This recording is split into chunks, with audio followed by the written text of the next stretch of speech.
지금까지 우리는 적그리스도에 관한 서론의 말씀과 적그리스도의 이름 8가지에 대해 보았습니다. 오늘은 적그리스도의 출현에 관하여 보기로 하겠습니다. 적그리스도는 누구며 어디서 어떻게 나타나 무슨 일을 하는가? 우리는 그것에 관하여 알아야 이길 수 있습니다. 할렐루야. 이 시대는 적그리스도가 등장하기 직전의 시대이므로 우리는 정신을 차려야 합니다. 할렐루야. 사단은 성육신함으로써 적그리스도라는 사람이 되어 곧 이 땅에 나타날 것입니다. 성경에서는 그것을 무엇이라고 하셨습니까? 예수 그리스도께서 사람 되어 오신 것에 반대되는 악한 자의 임함이라고 데살로니가 후서 2장 9절로 10절에서 말씀하셨습니다. 악한 자의 임함은 사단의 역사를 따라 멸망하는 자들에게 임하리라. 그는 곧 등장하게 되므로 깨어있는 성도들, 기도하는 성도들은, 즉 거듭난 성도들은 적그리스도를 알아볼 것입니다.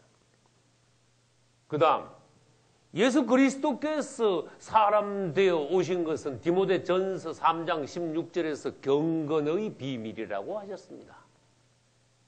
하나님께서 사람 되어 예수 그리스도로 이 땅에 오실 것은 깜짝 놀랄 일이었다는 것입니다. 마귀도 상상조차 못했던 일이라는 것입니다. 그분은 사람 되어 오시어 경건의 비밀로 오시어 마귀의 일을 멸하셨습니다. 주님을 찬양합니다. 사단도 하나님을 흉내내어 사람이 되어 적그리스도로 이 땅에 나타난다는 것입니다. 그것을 데살로니가 후서 2장 7절에서는 이번에는 다른 말씀을 하셨습니다. 불법의 비밀이라고 하셨습니다. 마귀가 사람 되는 것은 하나님 앞에 엄연한 불법이라는 것입니다. 그것도 그 뒤에 비밀이라는 말씀이 붙어 있습니다. 이 땅의 사람들은 마귀가 사람 되어 올 것에 관하여 꿈에도 생각 못하고 있었다는 것입니다. 그것이 마귀의 비밀이라는 것입니다. 하나님 보시기에 불법한 비밀이라는 것입니다. 그러나 깨어있는 성도들에게는 그것을 알려주셨습니다. 적그리스도의 출현은 끔찍한 일입니다. 이 세상이 참으로 다 되었다. 마지막 때가 되었다는 것을 알려주는 가장 큰 징조입니다. 그러나 이 땅에 70억 되는 사람들 중 누가 과연 적그리스도냐? 그것을 알아보는 것은 하나님께 은혜를 받은 이들, 하나님의 안목이 있는 그리스도인들만이 적그리스도가 등장하면 알아볼 수 있습니다. 심지어 적그리스도가 나타나기 전부터 언제 어디서 어떻게 적그리스도가 나타날 것이라는 것을 미리 알 수 있게 된다는 것입니다. 할렐루야. 적그리스도가 출현하면 그것은 마지막 때를 알리는 최대의 징조입니다. 출현하면 바로 7년 후에 세상이 끝난다는 것입니다. 다른 말로 하면 적그리스도 출현 이후 1260일 더하기 1260일 합 2520일 뒤에는 인간 세상이 끝나고 만다는 것입니다. 그러면 적그리스도가 출현하기 위해서는 무엇이 필요합니까?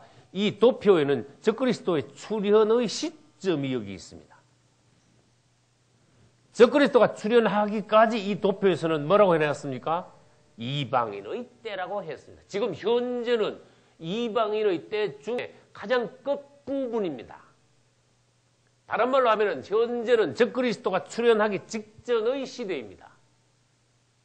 그 중에서 적그리스도가 출현하려면은 적그리스도의 기반이 되는 세생 로마 제국이 출현해야 한다는 것입니다. 로마 제국이 일어나야 됩니다. 그것은 재생 로마 제국, 다른 말로 하면 부활한 로마 제국입니다. 로마 제국이 일어나지 않는다면 적그리스도도 등장할 수 없습니다. 다시 말해서 지금 현재는 로마 제국이라는 나라가 없습니다. 이 땅에. 로마라는 수도, 이탈리아의 수도로 작은 도시가 있을 뿐입니다. 그러나 그 로마라는 단어는 사실 한 도시의 이름이 아닙니다. 로마 제국의 이름입니다. 로마 제국은 1500년 전에 망했습니다. 그래야 이 땅에서 없어진 것으로 사람들은 알고 있지만 사실 로마 제국은 잠자고 있는 것입니다. 곧 다시 등장할 것입니다. 적그리스도가 출현하기 위해서는 그 직전에 로마 제국이 다시 일어나야 된다는 것입니다. 거기에서 적그리스도는 나타날 것입니다. 또 다른 방면에서 보겠습니다. 적그리스도가 출현해야 마지막 한일회가 시작된다는 것입니다. 적그리스도의 출현은 시대를 나누어 놓습니다. 이방인의 때가 끝나게 하고 마지막 한일회가 시작되게 하는 것입니다. 또 더 세분해서 보겠습니다. 적그리스도가 출현해야 성도의 환란이 온다는 것입니다. 그 다음 성도의 환란이 끝나야 예수 그리스도께서 공중재림하시고 성도들이 휴거될 수 있다는 것입니다. 이 모든 것이 적그리스도의 출현과 연관이 되어 있는 사건들인 것입니다. 또 적그리스도가 출현하지 않으면 성도의 환란도 없으므로 누가 오늘날 이 교회 안에서 알곡이냐 가라지냐 분별할 수도 없다는 것입니다. 적그리스도의 출현은 영적인 태풍입니다. 또 다른 말로 적그리스도의 출현은 첫 번째 추수가 될 것입니다. 이 뒤에 후 3년 반까지 끝나고 천년 왕국 이후에 사단이 한 번 더 역사합니다. 그때 두 번째 추수가 있을 것입니다. 곡과 마곡의 전쟁은 인류의 두 번째 추수입니다. 적그리스도가 출현하면 성도의 환란이 옵니다. 성도의 환란 때 알곡과 가라지가 분별된다는 것입니다. 그 다음 전 3년 반의 성도의 환란이 끝나고 주님이 공중재림하심과 동시에 성도들의 휴거가 있어야 그 다음에 무엇이 옵니까? 후 3년 반의 대환란이 온다는 것입니다. 이것을 다른 말로 바꾸면 성도들이 아직도 이 땅에 남아있는 동안은 대환란은 올 수 없다는 것입니다. 성도들은 성도의 환란을 겪고 통과하고 올라갈 것이요. 성도들이 올라가고 난 이후에 이 땅에는 불신자들만 남게 되므로 하나님께서는 그때 즉 후 3년 반 동안 땅에 대환란이 있게 하신다는 것입니다. 주님을 찬양합니다.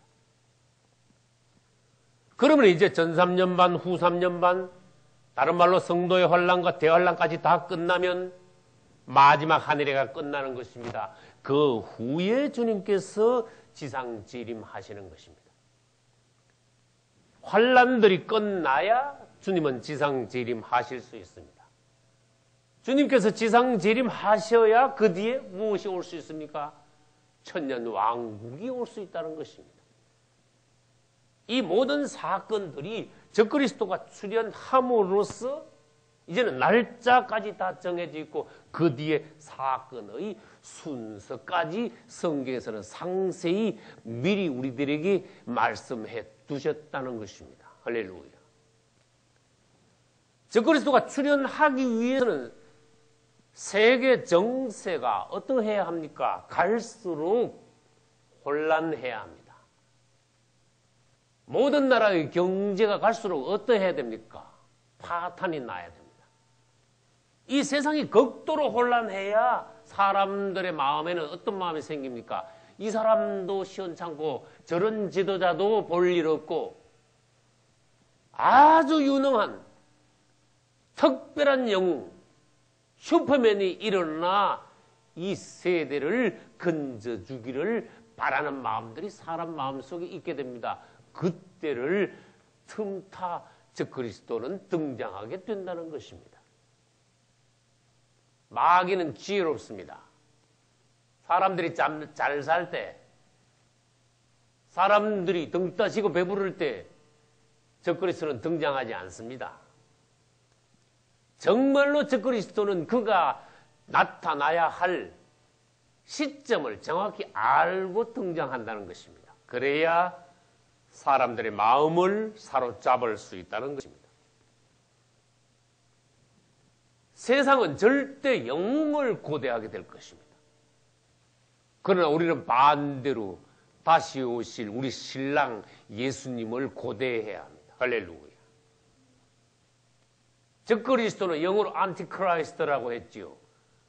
그러나 대적하는 자일 뿐만 아니라 흉내내는 자이기도 합니다. 예수님께서 30세의 공생애를 시작하셨듯이 적그리스도 역시 30세에 세상에 나타날 것이라는 것입니다.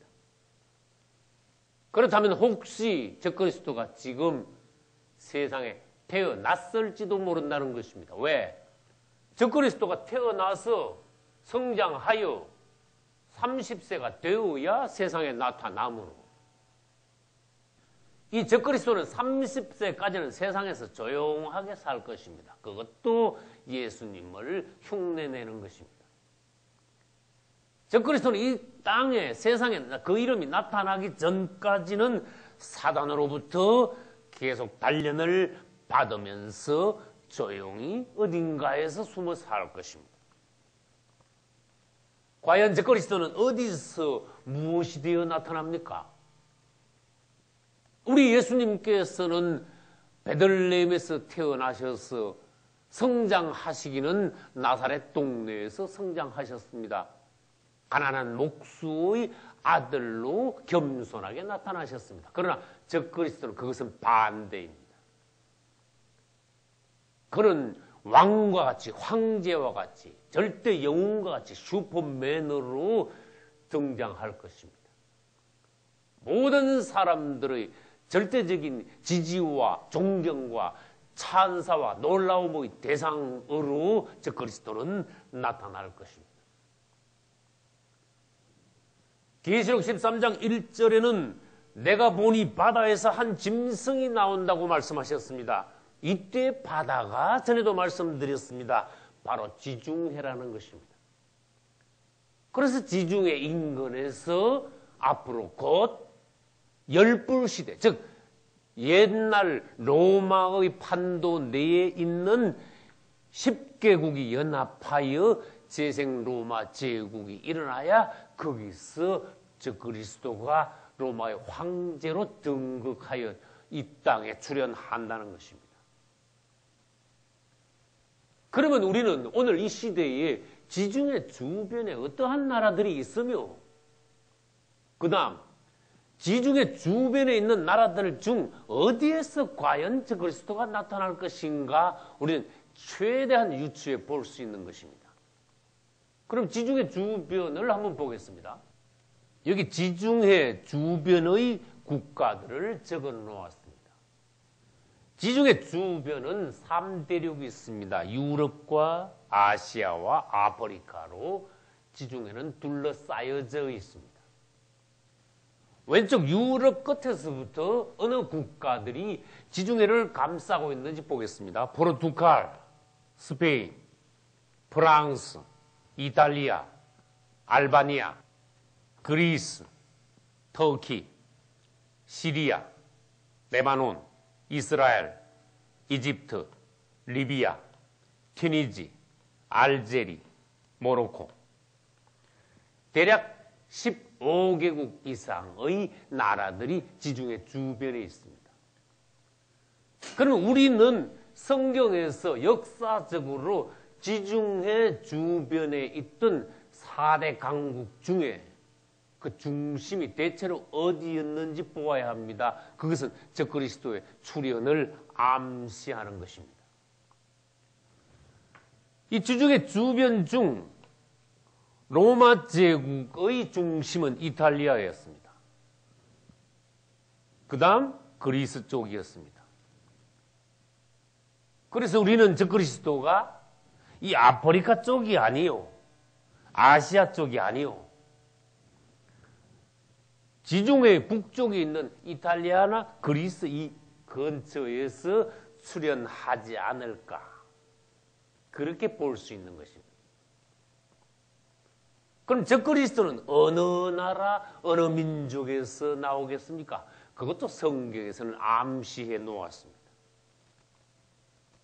적그리스도가 등장하면 주님께서는 뭐라고 말씀하셨습니까? 2000년 전에 예수 그리스도를 배척했던 유대인들이 적그리스도는 그들의 메시아로 영접하게 된다는 것입니다. 이것은 중요한 단서입니다. 한국 사람이 아무리 유명해도 유대인들은 그들의 메시아로 영접할 수 없습니다. 유대인들의 메시아, 유대인들에 의하여서 영접을 받으려면 유대계 사람이어야 합니다. 유태인이어야 합니다.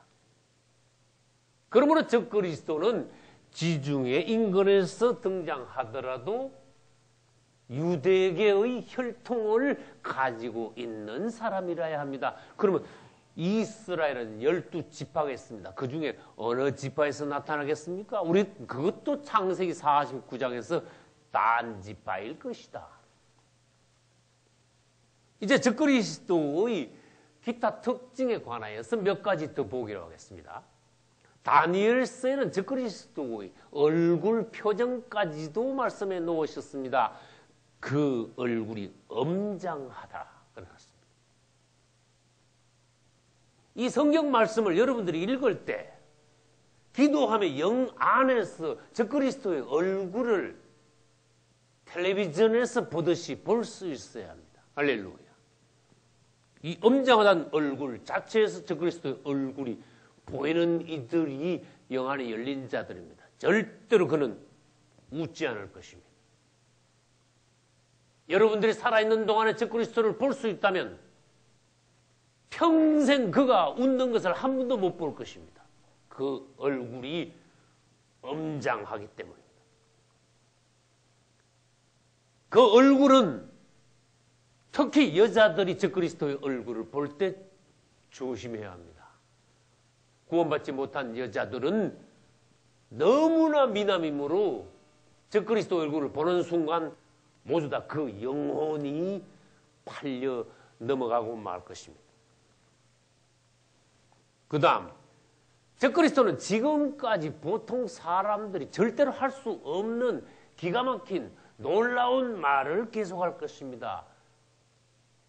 지혜로운 말을 계속할 것입니다. 그 중에서도 비상한 말로 하나님을 모독하는 소리까지 할 것입니다. 그 다음, 적그리스도는 등장할 때 거짓 선지자를 데리고 나타납니다. 그리고는 전 3년 반 1260일 동안은 거짓 평화의 사도같이 행세하다가 후 3년 반 1260일에는 갑자기 포악한 짐승으로 바뀌어서 비상하게 파괴하면서 이 땅에 있는 대부분의 사람들을 죽일 것입니다. 그 다음 적그리스도는 예루살렘을 짓밟고 예루살렘 성전에 자신의 우상까지도 세우게 된다는 것입니다. 다니엘서 12장 끝부분에는 적그리스도의 우상이 성전에 서 있는 날짜까지도 말씀하셨습니다. 1290일. 후 3년 반 1260일에다 더하기 30일을 해야 합니다. 그 30일이라는 것은 무엇인가 하면은 후 3년 반까지 끝나고 유대인들이 도망갔던 곳에서 돌아와 성전에 있는 적그리스도의 우상을 파괴하고 성전을 다시 깨끗하게 청소하고 회복시키는데 날짜가 30일 걸린다는 것입니다. 그리고 난 뒤에 45일이 더 지나면 합하여 1335일이 됩니다. 그때까지 기다리는 자는 복이 있나니. 할렐루야. 그날이 예수 그리스도께서 지상 재림하시는 날이라는 것입니다. 주님을 찬양합니다. 적그리스도는 스스로 자신을 높여 하나님이라고 할 것입니다. 이 조례를 마지막으로 적그리스도의 출현에 관한 10가지 요점을 도표를 통해서 보겠습니다. 여기 적그리스도의 출현에 관한 10가지 요점이 있습니다. 지금까지 적그리스도의 출현에 관하여 말씀드린 것을 요약한 것입니다. 첫째, 지리적으로 적그리스도는 어디에서 등장합니까? 지중해 연안에서. 둘째, 시기적으로 적그리스도는 언제 등장합니까? 이방인의 때가 끝나고 마지막 하늘에가 시작될 때. 이것을 다른 말로 바꾸어 보겠습니다. 적그리스도가 등장하면 그때는 이방인의 때가 끝나는 때가 된다. 그리고 마지막 하늘에가 시작되는 것이다. 그 다음 세 번째, 혈통적으로 적그리스도는 단지파의 유대계 유럽 사람으로 나타날 것이다. 네 번째, 적그리스도는 사회적으로 보아서 정치계에서 나타날 것이다. 경제계에서가 아니고 예술계에서가 아니고 종교계에서가 아니고 적그리스도는 정치계에서 나타날 것이다. 계시록 13장 1절의 바다는 한편으로는 지중해를 나타내지만 이 바다라는 단어는 다른 한편으로는 정치계를 나타내기도 하는 것입니다. 그 다음 다섯 번째로, 육체적으로 적그리스도는 어떻게 태어나게 됩니까? 이 세상에서 가장 더러운 여자의 태를 통하여 조상 대대로 악한 영에 사로잡힌 수십 대 수백 대 전부터 우상을 섬긴 그러한 가문의 더러운 여자의 태를 통하여 적그리스도는 태어난다는 것입니다. 우리 예수님과 반대입니다. 그 다음 영적으로 적그리스도는 어디로부터 올라옵니까? 무적행으로부터 올라옵니다. 적그리스도는 지금 현재 그 영이 무적행에 있을지 아니면 무적행에서 나와 이미 태어났을지, 그렇게 지금 현재는 임박한 시대라는 것입니다. 일곱 번째, 연령적으로 적그리스도는 30세 때에 이 땅에 등장한다는 것입니다. 성경에서 전에 말씀드렸습니다. 20세는 군대에 가는 강한 나이입니다. 30세는 예수님께서도 공생애를 시작하셨고 다윗도 30세에 왕이 되었고 제사장들도 구약시대에서 30세에 제사장이 됩니다. 그 30은 성숙의 나이입니다. 그리고 적그리스도는 예수님을 흉내내어 30세 때 등장한다는 것입니다. 여덟 번째, 국가적으로 보겠습니다. 지중해 인근 중에서도 적그리스도는 재생 로마 제국에서 일어납니다.